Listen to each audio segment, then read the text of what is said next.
பேரணிகளுக்கு வணக்கம். இன்றைய நேர்காணலில் திராவிட வெற்றிக் கழகத்தின் முதன்மை செயலாளர் திரு வல்லம் பசீர் அவர்கள் இருந்திருக்கிறார். அவரோட பேசலாம். வணக்கம் தொடர். வணக்கம். தேர்தல் ரிசல்ட் வந்ததுல இருந்தே அதிமுகவுல பல்வேறு சலசலப்புகள் போறத பார்க்க முடிஞ்சது. எம்எல்ஏக்கள் தனி பிரிவா பிரிஞ்சு சேர்ந்தா பார்க்க முடிஞ்சது. மீதி எம்எல்ஏக்கள் எல்லாம் ராஜினாமா பண்ணிட்டு தாவேலுக்கால போய் சேர்ந்திருந்தா பார்க்க முடிஞ்சது. இப்ப பாத்தீங்கன்னா திடீரென எஸ்.பி. வேலுமணி அவர்களும் நத்தம் விஸ்வநாதன் அவர்களும் எடப்பாடி பழனிசாமிக்கு லெட்டர் எழுதியிருக்கிறாங்க. குறிப்பா சொல்ல வருதுன்னா, நீங்க எங்களோட சேர்த்து பல்வேறு நிர்வாகிகள் நீக்கிட்டீங்க, அவங்கள சேர்த்துக்கோங்க அப்படின்னு சொல்லிதான் அவங்க முதன்மையா சொல்றாங்க. ஆனா அந்த லெட்டர்ல பார்க்கும்போது பல்வேறு விஷயங்களும் அவங்க சொல்றாங்க. தோல்விக்கு நீங்க தான் காரணம், நீங்க பொறுப்பேற்றுக்கவே இல்லை அப்படி விஷயத்தையும் சுட்டி காட்டுறாங்க. இன்னைக்கு பாத்தீங்கன்னா சட்டமன்றம் முடிஞ்சு சி.வி. சண்முகம் அவர்கள் வெளியே வந்துட்டு வெற்றி பெற்றால் நீங்க பொறுப்பேற்றுக்குவீங்க, தோல்வி பெற்றால் மாபி சார் பொறுப்பேற்றுக்கணுமா, நீங்க உங்களை ராஜினாமாலாம் பண்ண சொல்லல, உங்களுடைய பொறுப்பு ஏற்றுக்கணும் சொல்றோம் அப்படின்னு சொல்லி அவர் பேசியிருக்காரு. அவர் இன்னும் இபிஎஸ் எடப்பாடியுடைய பொதுச் செயலாளர் தான், அதாவது எடப்பாடியுடைய செயலாளர் தான் இருக்கிறாரு. அதிமுகவுடைய பொதுச் செயலாளரா அவர் பர்ஃபார்ம் பண்ண மாட்டாரு அப்படின்னு விஷயத்தை அவர் வெளிப்படுத்துறாரு. இந்த சலசலப்புகளை எப்படி பாக்குறீங்க? அதிமுகவினுடைய தலைமை பொறுப்புக்கு எடப்பாடி பழனிசாமி வந்ததிலிருந்து தொடர் தோல்வியை மட்டுமே அதிமுகவுக்கு தந்திருக்கிறார் என்பது எல்லோருக்கும் தெரிந்த செய்தி. அதிலும் இப்போது எதிர்க்கட்சி நிலை கூட அதிமுகவுக்கு இல்லை என்பது ரொம்ப வருத்தமான ஒரு சூழல். தமிழ்நாட்டில் இருக்கிற பிரதான கட்சி எது என்று கேட்டால் அது அதிமுகவும் திமுகவும் தான். இன்றைக்கு தாவேகா பெற்றிருக்கிற இடம் அதிமுக பெற வேண்டிய இடம். தாவேகாவுக்கு அதிமுக விட்டு கொடுத்து விட்டது தேர்தலுக்கு முன்பாகவே என்பதுதான் எல்லோருடைய பார்வையும். கூட்டணிக்காக காத்திருந்தார் விஜய் என்று ஒரு செய்தி இருக்கு இல்லையா, அது உண்மை. அதிமுகவை நோக்கி அவர் வலை விரித்துக் கொண்டிருந்தார். ஒரு சின்ன சமரசத்தை அன்றைக்கு எடப்பாடி பழனிசாமி செய்திருந்தால் அதிமுகவுக்கு இந்த நிலைமை வந்திருக்காது. சரிபாதி இடங்களை பகிர்ந்து கொண்டு நின்றிருந்தாலும் கூட அதிமுக கொஞ்சம் கரை சேர்ந்திருக்கும். ஆனால் அன்றைக்கு அப்படி ஒரு சூழலுக்கு எடப்பாடி பழனிசாமி தயாராகவில்லை. ஏன்னா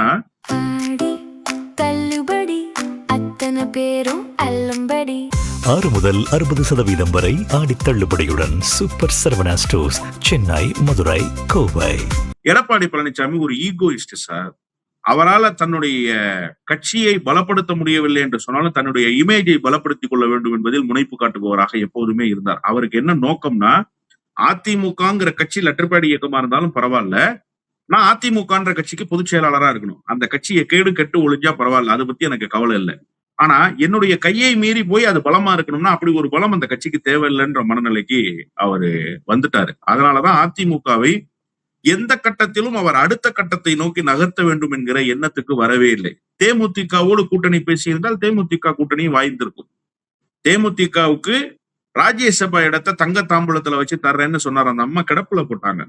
அதன் பிறகு ஒரு சுமூக உறவை ஏற்படுத்த முடியாதா? பேச்சுவார்த்தைங்கிறதே கிடையாதா? உடனே என்ன உங்களுடைய தலையில் கொம்பு முளைத்து விடுமா? ஏன் நீங்க அதை தவறுனீங்க, ஏன் அந்த இடத்த நீங்க தவற விட்டீங்க அப்படின்னு கேட்டா முழுக்க முழுக்க ஈகோ தான் காரணம். இப்ப கூட பாருங்களேன், எல்லோரும் முரண்பட்டார்கள். தாவேகா அரசியல் அங்கம் வகித்து விடலாம் என்கிற ஆசை பலருக்கு வந்தது, லீமா ரோஸ் உட்பட. ஆனா அதுக்கு கொறடா உத்தரவு என்று சொல்லி முட்டுக்கட்டை போட்டு விட்டார் எடப்பாடி பழனிசாமி. சட்ட ரீதியாக அது செல்லவும் செய்யும். கட்சி தலைமை கொறடா உத்தரவு, சட்டமன்ற உறுப்பினர்கள்ன்றது ஒரு லேயர் தானே. அந்த லேயருக்குள்ள சட்டமன்ற உறுப்பினர்கள் தப்பு செஞ்சிட முடியாது அப்படிங்கிறது தான் சட்டத்தினுடைய வலிமை. அதனால போனவங்க கொஞ்சம் பேர் திரும்பி வந்தாங்க, கொஞ்சம் பேர் ராஜினாமா பண்ணாங்க. விஜயபாஸ்கர்லாம் ராஜினாமா, 2 விஜயபாஸ்கரும், எசக்கி சுப்பையா ராஜினாமா, மரகதம் குமரவேல் ராஜினாமா. மீதம் இருப்பவர்கள் கொஞ்சம் பேர் திரும்பி வந்தார்கள், கொஞ்சம் பேர் அதிருப்தியிலே இருக்காங்க. திரும்பி வந்தவர்களை காப்பாற்ற வேண்டிய வேலையை செய்யணுமா இல்லையா, தக்க வச்சுக்கிற வேலையை செய்யணுமா இல்லையா, அந்த வேலையவே எடப்பாடி பழனிசாமி செய்யல. இன்னொரு பக்கம் அதிருப்தியில இருக்காங்கன்னு தெரிஞ்சு ஒரு சுமூக பேச்சுவார்த்தை நடத்தணும் இல்லையா. நேற்றைக்கு கூட பாத்தீங்கன்னா நம்ம மனிதநேய ஜனநாயக கட்சி தலைவர் சட்டப்பேரவையில அன்றாட நடக்கக்கூடிய நிகழ்வுகளை தொகுத்து தன்னுடைய முகநூல்ல பதிவு செஞ்சுக்கிட்டே வர்றாரு. அவர் சொன்னாரு, அவருடைய முகநூல்ல பதிவாயிருக்கு, சி.வி. சண்முகத்தை சந்திச்சேன், அதிமுகவுடைய இந்த நிலைமை ரொம்ப மோசமா இருக்கு, நீங்க எல்லாம் ஒண்ணு சேரக்கூடாதான்னு சொன்னேன். அதுக்கு சி.வி. சண்முகம், நான் ரெடியா தான் இருக்கேன், அவரு தான் தயார் இல்லைன்னு சொன்னாருன்னு அவர் தன்னுடைய முகநூல்ல பதிவு பண்ணிருக்காரு. அங்க நடந்த அந்த பேச்சை அவர் வெளிப்படுத்தி இருக்காரு. தமிமுன் அன்சாரி பொய் சொல்ல வேண்டிய அவசியம் இருக்கா? இல்ல. சி.வி. சண்முகம் அவர்கிட்ட பொய் சொல்ல வேண்டிய அவசியம் இருக்கா? இல்ல. அப்ப இதுல இருந்து என்ன வெளிப்படுதுன்னா, எடப்பாடி பழனிசாமியிடம் சமரசம் செய்து கொண்டு அதிமுகவை வலிமைப்படுத்த நாங்கள் தயார்னு சி.வி. சண்முகம் போன்றவர்கள் சொல்றாங்க. நான் சமரசம்லாம் ஒன்ட்ட செஞ்சுக்க முடியாது, வெளியே போனா நீ வெளியில போயிரு, இந்த பக்கம் திரும்பி வராதுங்கிற ஈகோவை வெளிப்படுத்துகிறார் எடப்பாடி பழனிசாமி. இது எவ்வளவு பெரிய தப்பு. நீங்க என்ன உச்சாணி கும்பில் இருக்கீங்களா? அம்மையார் ஜெயலலிதாவே உச்சாணி கும்பில் இருந்த காலத்தில் தூக்கி எறியப்பட்டார் தமிழ்நாட்டினுடைய ஆட்சி அதிகார கட்டிலில் இருந்து. நீங்க எம்மாத்திரம், நீங்க இதுவரைக்கும் ஒரு வெற்றியவே பெறலையே. ஒரு தோல்வியை தான் சந்திச்சிருக்காரு திமுக தலைவராக பொறுப்பேற்ற அந்த மு.க. ஸ்டாலின். அதற்குள்ள எவ்வளவு முயற்சிகளை மேற்கொள்கிறார். தமிழ்நாட்டினுடைய அரசியல் களத்தில் வலிமையாக தங்களுடைய கட்சியை நிலைநிறுத்திக் கொள்வதற்கு அவர் இன்றைக்கும் போராடி கொண்டே இருக்கிறாரு. குழுவை அனுப்பி ஆய்வு நடத்திட்டாரு. தோல்வி குறித்து கண்டறிவதற்கு குழுவை அமைத்து ஆய்வு நடத்தி ரிப்போர்ட்ஸ் வாங்கிட்டாரு. இன்னும் ஒரு 10 நாளுக்குள்ள மாவட்ட செயலாளர்கள் மாற்றம் இருக்கும்னு அதிகாரப்பூர்வமா சொல்றாங்க. மாற்றம் இருக்குமா இருக்காதான்றதெல்லாம் நம்ம பொறுத்து இருந்து பார்ப்போம். ஆனா ஏதோ ஒரு பார்ட்டி ஆக்டிவிட்டிஸ் நடந்துகிட்டே இருக்கு இல்லையா, பார்ட்டி வந்து ஒரு மோஷன்ல இருக்கு இல்லையா, அந்த சுழற்சி அதிமுகவுல இருக்கான்னு கேட்டா இல்ல. அதிமுக கடைசியா ஒரு கூட்டத்தை எப்ப நடத்துச்சு?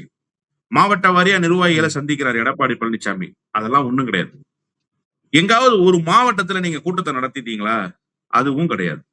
இப்ப அண்ணா பிறந்த நாள் வரப்போகுது. அண்ணா பிறந்த நாளுக்காவது எங்காவது ஒரு இடத்துல பிரம்மாண்டமா ஒரு கூட்டத்தை நடத்த போறீங்களா? பெரியார் பிறந்த நாளுக்கு நடத்த பெரியார்லாம் யாருன்னு கேட்கிறாரு எடப்பாடி பழனிசாமி. பெரியாரா? அவருக்கு எங்களுக்கு என்ன சம்பந்தம்? நாங்க ஏன் அவருக்கு நிகழ்ச்சி நடத்தணும்? அந்த மனநிலைக்கு வந்துருச்சு அதிமுகவுடைய கூடாரம். அப்போ கட்சியினுடைய ஸ்ட்ரக்சர் மொத்தமாக சிதலமடைந்து போயிருக்கு. அது குறித்த கவலையை கிஞ்சித்தும் மேற்கொள்வதில்லை எடப்பாடி பழனிசாமி. அது குறித்த கவலை அவரிடத்துல ஒருபோதும் வெளிப்படவே இல்லை. அவர் தன்னை ஒரு லெட்டர்பாடி இயக்கத்தினுடைய பொதுச் செயலாளராவது அதிமுகவுக்கு இருந்துவிட வேண்டும் என்று கருதி அதிமுகவை அழிக்க பார்க்கிறார் என்பதைத்தான் ஒவ்வொருவராக வெளியில் வந்து சொல்கிறார்கள். வர்ற எல்லாருமே அந்த குற்றச்சாட்டை தான் வைக்கிறாங்க. ஏன் வைக்கிறாங்க? இதே எடப்பாடி பழனிசாமியினுடைய பொதுக்குழு வானகரம் வெங்கடாஜலபதி பேலஸ்ல ஓ பன்னீர்செல்வத்தின் மீது பாட்டில் எறிந்தார்களே, அண்ணன் வைத்திலிங்கம் போய் மைக்க தட்டினார் இல்லையா, டக்கு டக்கு டக்குன்னு தட்டி இந்த பொதுக்குழு செல்லாதரானார்ல எங்க டெல்டால இருந்து போய், அது மாதிரி நடந்த அந்த பொதுக்குழுல அந்த தமிழ் மகன் உசேன்ற அவைத்தலைவர்கிட்ட போய் அந்த புக்கை காட்டி பேப்பரை காட்டி தட்டு தட்டு தட்டு தட்டுன்னு தட்டி இதுதான்டா அதிமுகவுக்குள்ள நடக்கும் இப்படி பேசுனவர் சி.வி. சண்முகம்.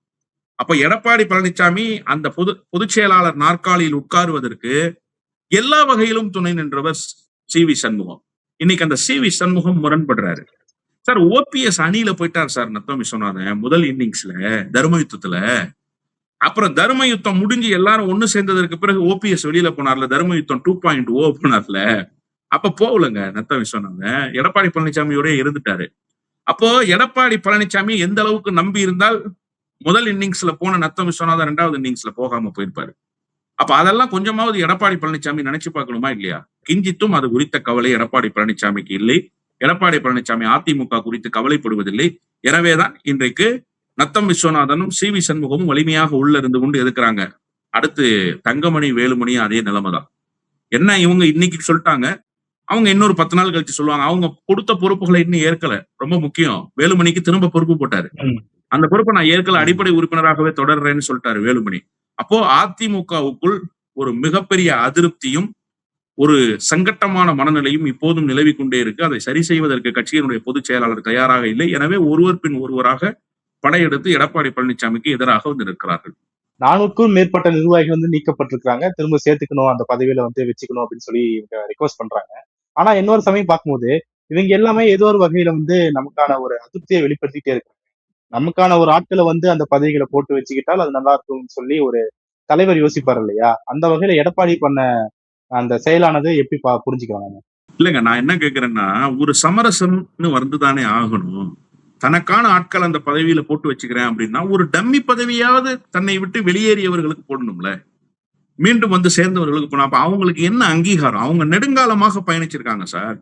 நீங்க உங்களுடைய ஆளை போட்டு நடத்திக்கிறதுக்கு உங்க கட்சி இல்ல அதிமுக, அது புரட்சி தலைவர் எம்ஜிஆரினுடைய கட்சி, அம்மையார் ஜெயலலிதாவினுடைய கட்சி. அது இப்படி 2 தலைவர்களும் வேர்வை சிந்தி ரத்தம் சிந்தி வளர்த்த இயக்கம் அந்த இயக்கம் இன்னும் 100 ஆண்டுகளுக்கு நல்லா இருக்கணும்னு சொல்லிட்டு போனாங்க அம்மையார் ஜெயலலிதா. எனக்கு பிறகும் 100 ஆண்டுகளுக்கு இந்த இயக்கம் நிலைத்திருக்கும்னு சொன்னாங்க இல்லையா? அப்ப அந்த இயக்கம் நிலைத்திருப்பதற்கு நீங்க எப்படிப்பட்ட சமரசங்களை மேற்கொள்ளணும், எப்படிப்பட்ட முன்னெடுப்புகளை கையில எடுக்கணும், அதுதானே நீங்க பார்க்கணும். ஒரு தலைவர் என்பவர் சமரசத்துக்கு உட்பட்டவராக இருக்கணும் சார்.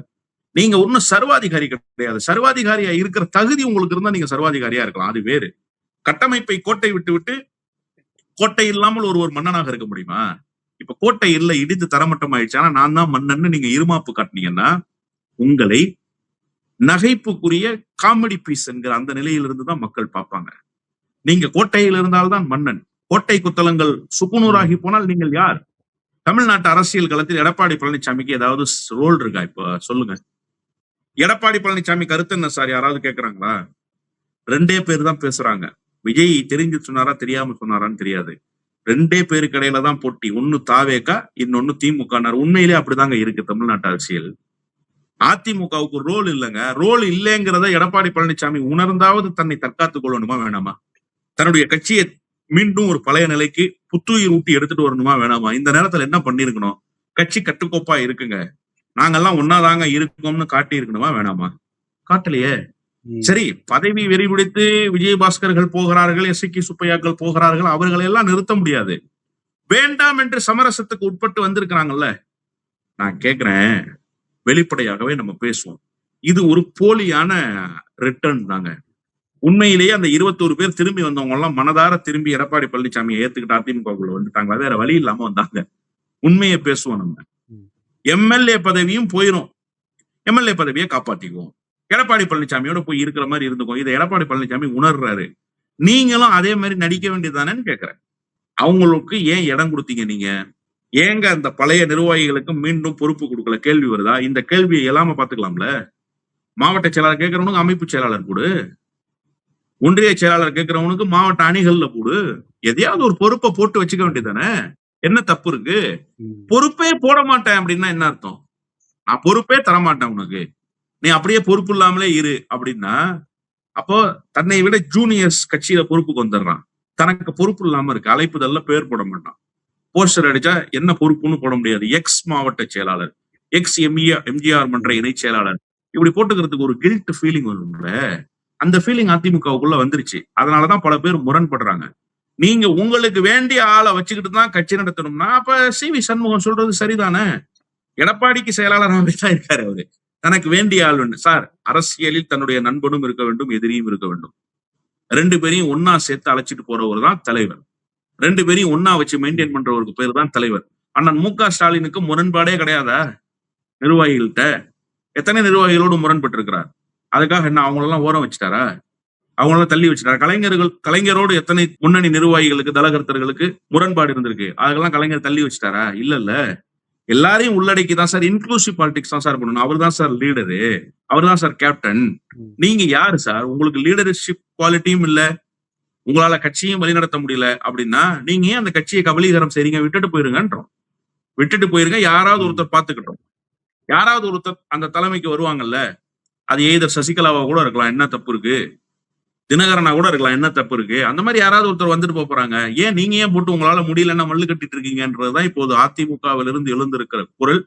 ஆனா எடப்பாடி பழனிசாமி இதுக்கெல்லாம் செவி சாய்க்க மாட்டார். சி.வி. சண்முகம் சொன்னது நல்லதோ கெட்டதோ, ஆனா உண்மையை பேசியிருக்காரு அவரு. எடப்பாடிக்கு செயலாளராக இருந்தா என்ன செய்வாரோ அதே மனநிலையில் இப்போது கட்சிக்கு பொதுச் செயலாளராக இருந்து பணியாற்றுகிறார். அந்த கடிதத்தை அவங்க முக்கியமா சுட்டி காட்டுறது என்னன்னா, உள்ளாட்சி தேர்தல் வரப்போகுது. அந்த சமயத்துல உள்ளூர்ல இருக்கிற நிர்வாகிகள் நமக்கு ரொம்ப தேவைப்படுவாங்க. அப்போ அவங்களே நீங்க விலைக்கு வச்சுட்டீங்கன்னா எப்படி உள்ளாட்சி தேர்தல் நம்மளால ஜெயிக்க முடியும் அப்படிங்கிற விஷயத்தை தான் அவங்க. உள்ளாட்சி தேர்தல் ஒரு பக்கம் இருக்கும்போது இன்னொரு பக்கம் இடைத்தேர்தலும் இருக்குது. இடைத்தேர்தல பாத்தீங்கன்னா முக்காவாசி இடைத்தேர்தல் அதிமுக எந்த சீட்ல ஜெயிச்சதோ அதுக்குதான் இடைத்தேர்தல் நடக்க போகுது. அப்போ அதுல கண்டிப்பா ஜெயிச்சாக்க வேண்டிய கட்டாயம் எடப்பாடி அவருக்கு இருக்கும். அப்போ இது பத்தின ஒரு பார்வையை அவர் கொண்டிருக்கிறாரா அப்படிங்கிற சந்தேகத்தை தான் அவங்களும் எழுப்புறாங்க. அதுக்கு அவர் தயாராகத்தான் இருக்கிறாரா அப்படிங்கிற ஒரு கேள்வி இருக்கு. எப்படி பாருங்க? இடைத்தேர்தல் நடக்கிறது எல்லாமே அதிமுக வென்ற தொகுதி. மதுராந்தகம், அம்பாசமுத்திரம், விராலிமலை, கரூர், பெருந்துறை அவ்வளவும் அதிமுகவினுடைய தொகுதி சார். ஒண்ணு திருச்சி கிழக்கு மட்டும்தான் தாவேகா வென்ற தொகுதி. அப்ப அதிமுகவுக்கு என்ன கன்சர்ன் இருக்கணும்? இந்த தேர்தலில் எப்படியாவது அதிமுக மீண்டும் வெற்றி பெறணும்ன்றது தானே கன்சர்னா இருக்கணும். குறைஞ்சது பாதியிலாவது. அம்பாசமுத்திரத்துல ஜெயிக்க முடியலனாலும் மதுராந்தகத்துல ஜெயிச்சாகணும். மதுராந்தகத்துல ஜெயிக்க முடியலனாலும் பெருந்துறையில கட்டாயம் ஜெயிச்சாகணும். கொங்கு நாயகன் யாரு? எடப்பாடி பழனிசாமி ஜெயிச்சாகணும். அப்ப அது குறித்த கவலை கொஞ்சமாவது அவருக்கு இருக்குமா அப்படின்னு கேட்டா அந்த கவலையெல்லாம் அவருக்கு கிஞ்சித்தும் இல்லைங்க. நான் அதனாலதான் சொன்னேன், ரேஸ்லயே அவர் இல்லைன்னு சொன்னேன். சட்டப்பேரவை 4 நாளா நடக்குதா சார்? 5 நாளா நடக்குது? எத்தனை நாளா நடக்குது? 5 நாளா நடக்குது. இந்த 5 நாள்ல எடப்பாடி பழனிசாமி எங்க இருக்காரு? டிவியில காட்டும் போது மட்டும் அண்ணன் எம்.ஆர்.கே. பன்னீர்செல்வத்துக்கு பக்கத்துல உட்கார்ந்து இருக்காரு, பாக்குறோம். ஆனா அவருடைய குரல் வெளிப்படுதா? அது தமிழ்நாட்டுல பேசு குரலா இருக்கா? இப்ப அதிமுக இந்த நிலைமைக்கு வந்துருச்சே. இதுல இருந்து நீங்க அதிமுகவை மீட்டு உருவாக்கம் செய்யணுமா வேணாமா? அதிமுகவை அடுத்த கட்டத்துக்கு எடுத்து செல்லணுமா வேணாமா? அப்படி ஒரு கவலைப்பாடு அவருக்கு இல்லை. அததான் நான் துவக்கத்திலேயே சொன்னேன்.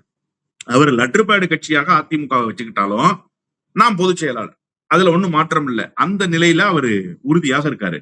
இப்ப இடைத்தேர்தல்ல என்ன நிலவரம்? இடைத்தேர்தல்ல கேண்டிடேட்டே போட முடியாத நிலைமைக்கு வந்துருவாங்க இவங்க. ஆல்மோஸ்ட் வந்துட்டாங்க.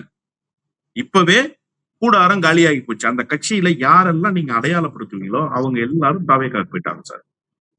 அந்த கட்சியில யாரெல்லாம் தலகர்த்தர்கள்னு நீங்க காட்டுவீங்களோ அவங்க எல்லாரும் போயிட்டாங்க. ரொம்ப சொற்பமான பேர் தான். செல்லூர் ராஜு, ஆர்பி உதயகுமார், ராஜேந்திர பாலாஜி, ஜெயக்குமார், இவங்க தான் இருக்காங்க. இவங்களும் ஏன் இருக்கும்னு அவங்களுக்கும் தெரியல. இவங்க ஏன் இன்னமும் நம்ம கிட்ட இருக்காங்கன்னு எடப்பாடி பழனிசாமிக்கும் தெரியல. அந்த நிலைமையில இருக்காங்க. அப்ப இடைத்தேர்தலில் வெற்றி பெற முடியுமா? நிச்சயமாக வெற்றி பெற முடியாது. இடைத்தேர்தலில் அதிமுக களத்தில் இருந்து வெளியேறிடுச்சு. வெளியேறி ரொம்ப காலம் ஆயிப்போச்சு. களம் அதிமுக கிட்டேயே இல்லைன்றதுதான் உண்மை. அது குறித்து அவர் எந்த விதமான கவலையும் கொள்றதில்ல. கவலை கொள்றதில்லைன்றது இருக்கட்டும், ஒரு வியூகம் வகுக்கணும்ல. குறைஞ்சபட்சம் வெற்றி பெற்ற இடத்துல டெபாசிட்டை தக்க வச்சுட்டு போகணுமா சார்? அம்பாசமுத்திரத்துல டெபாசிட் வாங்கணும்ல. யாரை வச்சு வாங்குவீங்க டெபாசிட்? யார் இருக்கா அம்பாசமுத்திரத்துல? யாரும் இல்ல. மதுராந்தகத்துல யாரு இருக்கா டெபாசிட் வாங்குறதுக்கு? யாரும் இல்ல. சரி சார், திருச்சி கிழக்குல போட்டியில ஆள் இருக்கா அதிமுகவுக்கு? சும்மா அவரை புடிச்சிட்டு வரேன் இவரை புடிச்சிட்டு வரேன்னு புடிச்சிட்டு வரக்கூடாது. உண்மையிலேயே அதிமுகவுக்காக களம் காண்பதற்கு ஆள் இருக்கா? இல்ல. இந்த நிலைக்கு கட்சியை கொண்டு வந்ததற்கு பிறகு அவர் ஏன் இடைத்தேர்தல் பத்தி கவலைப்படக்கூடாது? அவருக்கு என்ன கவலை இருக்கு இடைத்தேர்தல் பத்தி? இடைத்தேர்தல் பத்தியே கவலை என்னன்னா உள்ளாட்சி தேர்தல் பத்தி என்ன கவலை? நீ நின்னுக்க, உனக்கு கொடுத்துறேன் ஃபார்ம், ரெட்டல்ல சின்ன வாங்கிக்க, முடிஞ்சா வெற்றி பெற்றுவா, தோல்வி அடைஞ்சா என்ன கேட்காத. நல்லா சொல்லியிருக்காங்க அந்த கடிதத்துல. வெற்றிக்கு தான் பொறுப்பேற்பதும் தோல்விக்கு கட்சியினரை குறை சொல்வதும் எப்படி சரியாக இருக்கும்? ஒரு தலைமை வெற்றி தோல்வி ரெண்டுக்கும் பொறுப்பு இருக்கணும் சார். அது எப்படி சார் வெற்றிக்கு மட்டும் பொறுப்பு? தோல்விக்கு தான் சார் முதல்ல பொறுப்பு இருக்கணும். வெற்றியை தொண்டர்களுக்கு காணிக்கையாக்கி தோல்வியை தலைவன் தனக்கானதாக்கி கொண்டா மட்டும்தான் ஒரு தலைவன் நிலை பெற முடியும். அந்த பக்குவமே எடப்பாடி பழனிசாமி கிட்ட இல்ல. அதனால்தான் அதிமுக இவ்வளவு பெரிய வீழ்ச்சியை சந்திச்சிருக்கு. இடைத்தேர்தல் குறித்த பார்வையோ இடைத்தேர்தலுக்கான பணிகள் குறித்த வியூகமோ எடப்பாடி பழனிசாமி இடத்துல கிஞ்சிட்டும் இல்லை. அவர்கிட்ட இல்லைனாலும் அவருக்கு துணையாக இருக்கக்கூடிய 2ஆம் கட்ட தலைவர்கள் அவர்கிட்ட தொடர்புல இருக்கிறாங்களா? அவங்க சஜஷன் சொல்றாங்களா? அவருடைய சஜஷன்ஸை இவர் கேட்கிறாரா அப்படிங்கிற பார்வையும் இருக்கு. ஆனா யாரு பேச்சையும் கேட்கறது இல்ல சார். அவரு யார் பேச்சை கேட்கிறாரு? அவர் பேச்செல்லாம் கேட்டிருந்தா ஏன் இந்த நிலைமை வருது? நம்பர் 2 கேட்டகரியில இருந்தவங்க தானே துணை பொதுச் செயலாளர்கள். KP முனுசாமி பேச்சை கேட்கிறாரு அவரு. இன்னும் கொஞ்ச நாள்ல KP முனுசாமி இருந்து அறிக்கை வரும். துணை பொதுச் செயலாளராக இருந்தவர் தான் நத்தம் விஸ்வநாதன். நத்தம் விஸ்வநாதன் பேச்சை கேட்டிருந்தா இன்னைக்கு அறிக்கையே வந்திருக்காது. அப்ப அவங்க பேச்செல்லாம் கேட்கலையே. அடுத்து மாவட்ட செயலாளர்கள் KP கந்தம் பேச்சை கேட்டிருந்தா KP கந்தம் ஏன் கட்சியை விட்டு போறாப்ல? பாலகங்கா பேச்சை கேட்டிருந்தா பாலகங்கா ஏன் கட்சியை விட்டு போற? பாலகங்காலாம் அதிமுக விட்டு போறாளாங்க? என்னங்க அது? இதெல்லாம் நியாயமா? அடுக்குமா? பாலகங்கான்றது அதிமுகவோட பிராண்ட் இல்லையா? அது போயிடுச்சு வெளியில சென்னையில. அது இல்லையே இன்னைக்கு. சரி, இதுவாது பரவாயில்ல. புதியவர்கள் யாராவது அதிமுகவுக்கு சேரணும்னு நினைக்கிறாங்களா? அந்த இடத்துல அதிமுக இருக்கா? புதியவர்களை சேர்க்க முடியாது. ஒரு 10 பேர் ஒரு மாவட்டத்துக்கு சேர்றானா? அதுவும் இல்ல. அப்ப 2ஆம் கட்ட தலைவர்களை கொஞ்சமும் மதிப்பதில்லை. மதித்திருந்தாதான் இவங்களுக்கு எல்லாம் பொறுப்பு போடுங்கன்னு சொல்லும் போது போட்டு போயிடும் சார். ஸ்ட்ரக்சர் பெருசு சார். இன்னைக்கு வேணா திமுகவுல அணிகள் பெருத்திருக்கலாம். ஓட்டுநர் அணி, அமைப்பு சாரா ஓட்டுநர் அணி, ஏதோ மருத்துவர் அணி, விளையாட்டு அணி, கல்வியாளர் அணின்னு, எம்ஜிஆர் மன்றம், ஜெயலலிதா பேரவை, இளம் பெண்கள், இளைஞர்கள், இப்படி ஸ்ட்ரக்சர்ல பெரிய கட்சி எதுன்னா அதிமுக தான் அப்போ இருந்துச்சு. இப்போ அந்த ஸ்ட்ரக்சர் இருக்கு. அந்த ஸ்ட்ரக்சர்லாம் ஆள் இருக்கா? ஏதாவது ஒரு பொறுப்பை போட்டு விட வேண்டியதானே? துணை செயலாளர்கள், இணை செயலாளர்கள் நம்பர்ஸ்ல ஒன்னும் இதெல்லாம் கிடையாது, லிமிடேஷன் எல்லாம் கிடையாது. 10 பேர் தான் போடணும்னு. 100 பேர் போட வேண்டியதானே? அப்பதான் சொல்றாங்க அவங்க நிர்வாகிகள். அப்போ பக்கத்துல இருக்கிறவங்க பேச்சை கேட்கிறாருன்னா அவர் யார் பேச்சையும் கேட்கறது இல்ல. அவர் யாரு பேச்சை கேட்கிறாருன்னு தெரியல. இதுக்கு முன்னாடி அமித்ஷா பேச்சை கேட்டுட்டு இருந்தாரு. இனிமே அமித்ஷா இவன் பிரயோஜனம் இல்லைன்னு சொல்லி விட்டுட்டாரு அமித்ஷா. அதனால இவர் அமித்ஷா பேச்சையும் இப்ப கேட்க முடியாது. அமித்ஷா சொல்ற இடத்துல இல்ல, இவரு கேட்கிற இடத்துல இல்ல. அதான் நிலைமை. அதனால கட்சியினுடைய 2ஆம் கட்ட தலைவர்களோ கட்சியினுடைய அடுத்த கட்ட இடத்தில் இருக்கக்கூடியவர்கள் குறித்தோ இவர் சிந்திப்பதில்லை. அவர்களிடத்துல ஆலோசிப்பதில்லை. அவர்களுடைய ஆலோசனையை பெறுவதும் இல்லை. தான் தோன்றித்தனமாக எடுத்து எல்லா முடிவின் காரணமாகவும் தான் அதிமுக இந்த நிலைக்கு வந்திருக்கிறது என்றுதான் நான் பார்க்கிறேன். ஓகே தொடர். இந்த சூழல் குறித்து பல்வேறு முக்கியமான விஷயங்களை பண்ணிட்டீங்க. உங்களுடைய நேரத்துக்கும் கருத்துக்கும் மிக்க நன்றி. நன்றி.